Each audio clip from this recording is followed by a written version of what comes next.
Você sabe, assim, eu sei que isso aqui é um pouco clichê que eu vou falar, mas você sabe que o mal como entidade não existe. O diabo. O que... Daqui a pouco eu posso até entrar no lance do diabo, mas Tá. vou falar do mal como o mal mesmo. Tá, um avatar do mal não existe. O deus do mal. É o Deus mal, não. Eu acredito assim. Quando a gente vai na Bíblia, aí eu vou ter que dar um pouquinho para trás para entrar nisso aí. Existe um anjo que rebelou contra Deus. Ele é vulgarmente chamado de Lúcifer. Esse nome não está na Bíblia. Não? Não? Lúcifer não está. Sério? Isso foi um erro de tradução do Jerônimo. Qual que era o Não nome foi que nem tava erro lá? de tradução. Na verdade, ele tem vários apelidos na Bíblia. Diabo, Diabalus, aquele que Sério? foi Tá na lançado Bíblia, através diabo? do diabo, tá. Da hora. Satã, Quer dizer, que em hebraico interessante. significa advogado de acusação. Só que não é verdade. Por que diabo de acusação? Porque na Bíblia, ele começou o mal. Mas deixa eu abrir um parênteses aqui para fazer uma pergunta que muita gente faz. Tá, você é crente, né? Beleza. Deus criou tudo? Criou. Tudo que existe. A Bíblia fala isso. Ele criou todas as coisas. O Logos. Nada do que foi feito se fez sem ele. Beleza. Se Deus criou todas as coisas, tudo que existe foi Deus que criou. Bom, vamos ver. Depende. Não, se existe, tá. O raciocínio. O mal existe? Existe. Então Deus criou o mal. Deus é o responsável pelo mal. Mas por isso que eu falei no início, o mal não existe. Em que sentido? O que eu vou falar é um pouco clichê, mas você sabe que no mundo da física, o frio não existe. É verdade. Existe É ausência de calor. O Tanto que escuro existe não um existe. limite pro frio. Exatamente. Existe a ausência de luz. É. Então, o mal também, nesse sentido, é como o frio, é como a escuridão. Ele não existe por si mesmo. O que existe é a ausência de Deus que causa a sensação do mal. E Deus, ele é um cavalheiro. Eu sei que nem todos os teólogos concordam comigo. Tem uma teologia de Calvino, por exemplo, que acha que Deus escolheu. Deus escolheu você para ser salvo, ele para se ferrar, não tem o que fazer. Calvino pensava, grosso modo assim, sem querer ser panfletário, que Calvino era um brilhante teólogo, mas nem por isso eu vou concordar com tudo. Eu não penso como Calvino. Eu penso que Deus deu a liberdade. Você está entendendo? Mas mesmo assim, deixa eu raciocinar como se fosse um cara que não aceita a Bíblia. Pô, mas que sacanagem. Então tá bom, Deus deu alternativa. Mas ele fala assim, tá bom, ó, Igor, você vai me aceitar e eu vou te trazer pro céu. Se você não me aceitar, vai se lascar no inferno que eu vou te... Peraí. Então que Deus é esse? Parece aquele namorado possessivo. Sim. Ou namora comigo, ou então vou te matar. Não é assim. É porque, segundo a Bíblia, como Deus é o criador de tudo que existe, e nele há luz e treva alguma, o único que pode conceder a vida é Deus. Então, quando Deus fala desesperadamente, meus filhos, aceitem-me, porque senão vocês vão se lascar, não é como o namorado possessivo que fala com o menino assim, ou namora comigo, senão eu vou pegar um revólver e vou te matar. Não é isso. Seria mais ou menos como se a água pudesse dizer para o peixe, fique em mim, peixe, senão você vai se lascar. Quando a água fala assim, não é porque a água é possessiva. Eu estou usando uma onomatopeia aqui, né? Não é porque a água é possessiva, não é porque a água é namorado. É porque não dá para viver fora. É porque não dá para viver fora. Então, quando Deus apela, filhos, vivam em mim, porque senão vocês vão se lascar, é porque Ele nos ama.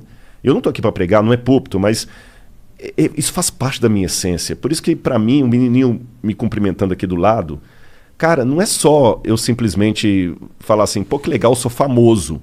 Não. O assunto que eu falo é arqueologia.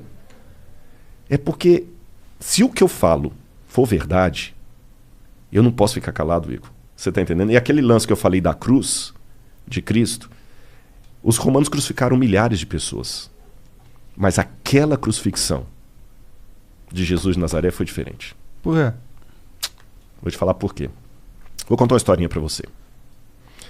Um rei, vou responder igual Jesus. Jesus contava uma história, quando o pessoal perguntava. Um rei uma vez deu uma regra no reino dele. Ninguém pode roubar. Se alguém roubar, eu vou mandar arrancar os 2 olhos. Cara, funcionou, ninguém roubava. Você podia dormir com a porta aberta, o cara das trancas nem vendia tranca. Delegacia só quando era uma briga, assim.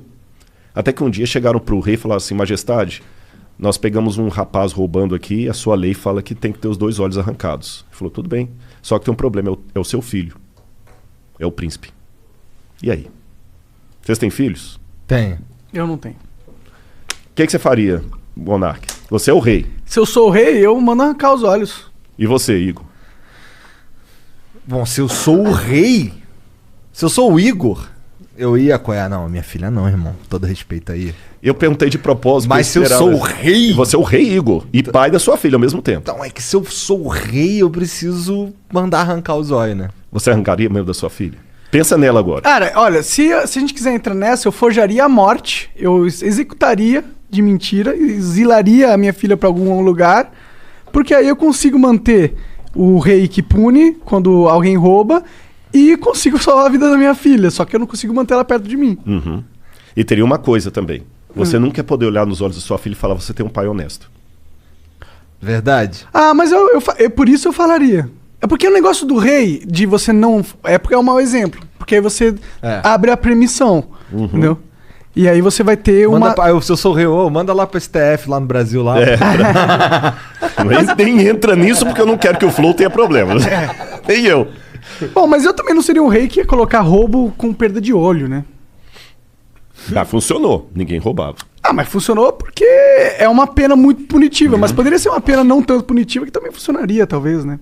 Posso dar a solução bíblica para responder a pergunta dele? Por quê? Esse rei falou o seguinte: palavra de rei não volta atrás.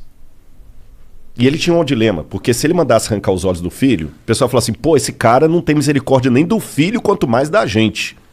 É uma mensagem bem forte. Bem forte. Se ele poupasse o filho, o pessoal também fala assim, pô, se fosse o filho da faxineira, sabe o que ele fez? Ele falou o seguinte, como rei eu não posso voltar a palavra atrás. Mas como pai que ama, eu não tenho filho, tá, Monark? O Igor vai entender, o Igor tem mais autoridade para falar isso, que ele tem uma filha, eu não tenho. Tem duas. Tem duas. Como pai, eu também não posso negar a salvação para o meu filho que errou, mas está arrependido. São 2 olhos que a lei quer, são 2 olhos que a lei terá. Podem arrancar os meus olhos e deixa o meu filho. Quando o mal surgiu no universo, o mal existia... Tem um lance em filosofia que eu não quero... Vou tentar mastigar para ficar mais fácil. Vocês ouviram o Pondé aqui, com muito mais propriedade do que eu, que chama-se metafísica. Foi a matéria mais difícil que eu estudei em filosofia. Metafísica é a doutrina do ser. Tudo que existe primeiro em potência, depois em ato. Eu não tenho filho, nem o Monark. Nossos filhos existem em potência. As suas filhas existem em ato. É potência mesmo, né, Monark? Não tem ninguém... É potência. É potência, mas pode ficar tranquilo.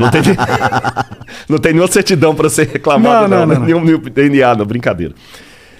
Então, os nossos filhos aqui existem em potência, porque eu posso ser pai, ele também pode. As suas não existem em potência, elas existem em ato, que elas já existem. A minha filha não tem como ser estuprada, como ganhar um prêmio, como passar no vestibular, como pagar um seguro de saúde para ela. As suas têm, para ganhar tanto coisas boas quanto ruins. O mal, como potência, passou a existir no universo a partir do momento em que Deus não obrigou nenhum filho a ser fiel a ele. Eu criei vocês e vocês estão livres. Só que sigam as minhas leis para que tudo dê certo. E aí, com a ruptura que houve no universo cósmica, a lei de Deus foi quebrada. E a punição era que o pecado passou agora de potência a ato. Ruptura cósmica? Ruptura cósmica. Que quer dizer porque o universo estava numa harmonia que foi quebrada. Você entendeu? Não era plano de Deus que criança e leucemia estivessem na mesma frase. Não era plano de Deus. Deus não queria isso. Deus não queria a pancada que você ganhou no seu carro hoje. Deus não queria isso. Mas aconteceu. Ele sabia que ia acontecer. Aí alguém fala, pô, sacanagem, se ele sabia, por que ele deixou? Aí que vem o Lúcifer, o vulgo Lúcifer, né? Que Lutíferos, que é um nome que vem do latim, que não está na Bíblia, como eu falei. Mas vamos chamar de Lúcifer assim mesmo. Vem o Lúcifer, que faz toda a rebelião e tudo. E a sentença agora é a morte. Aí a segunda pessoa da divindade, que é Jesus, fala assim, tudo bem.